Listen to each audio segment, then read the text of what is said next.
Hi everyone, welcome back to my channel. আশা কৰোঁ সকলোৱে ভালে আছে, ময়ো ভালে আছোঁ।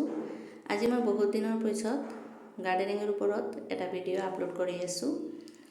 চাইছে নিশ্চয় মোৰ পৰ্টুলাকা ফ্লাৱাৰ কিমান ধুনীয়াকৈ ফুলিছে বেলকনিত।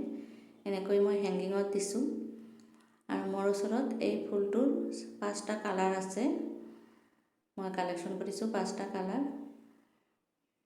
এই ফুলটো এই ছিজনত বহুত ধুনীয়াকৈ ফুলে আৰু এই ফুলৰ কাৰণে মই কি যত্ন লওঁ আগতো মই ভিডিঅ' আপলোড কৰিছিলোঁ, নিশ্চয় পাইছে।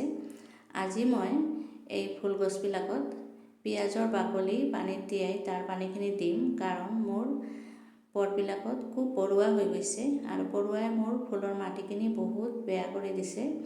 আপোনালোকে যদি গাৰ্ডেনিং কৰে তেনেহ'লে নিশ্চয় গম পায়, পৰুৱা হ'লে একেবাৰে গছ বেয়া হৈ যায়।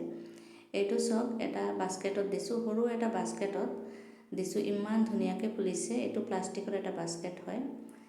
এয়া হৈছে পিঁয়াজৰ বাকলি মই জমা কৰি থৈছিলোঁ। এই বাকলিখিনি মই এটা কণ্টেইনাৰত পানীত তিয়াই থৈ দি আছোঁ। 3 দিন পিছত এই পানীখিনি চাইছে একেবাৰে ক'লা হৈ গৈছে আৰু ঢাকনিও বন্ধ কৰি থৈ দিছিলোঁ 3 দিনৰ কাৰণে। এই পানীখিনি মই গছত দিম, গছত দিলে পৰুৱা দূৰ হৈ যাব আৰু গছৰ কাৰণে খুব উপকাৰী হ'ব এই বস্তুটো। মই প্ৰত্যেক বছৰে এনেকৈ পিঁয়াজৰ বাকলি পানীত তিয়াই পানীখিনি ইউজ কৰি থাকোঁ গছৰ কাৰণে। আপোনালোকে যদি গাৰ্ডেনিং কৰে তেনেহ'লে এই টিপছটো কৰিব, বহুত উপকাৰ পাব। এয়া মই আৰু 1 লিটাৰ পানী লৈছোঁ, তাতে আছিল 1 লিটাৰ প্লেইন পানী। 1 লিটাৰ মই মিক্স কৰি তাৰপিছত অলপ অলপ কৰি গোটেইকেইটা পটত দি আছোঁ। এনেকৈয়ে দিলে উপকাৰ পাব।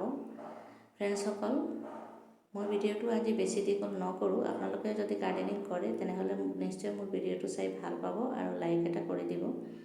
আজিৰ ভিডিঅ'টো বেছি দীঘল নকৰোঁ। সকলোৱে ভালে থাকক, সুস্থ থাকক।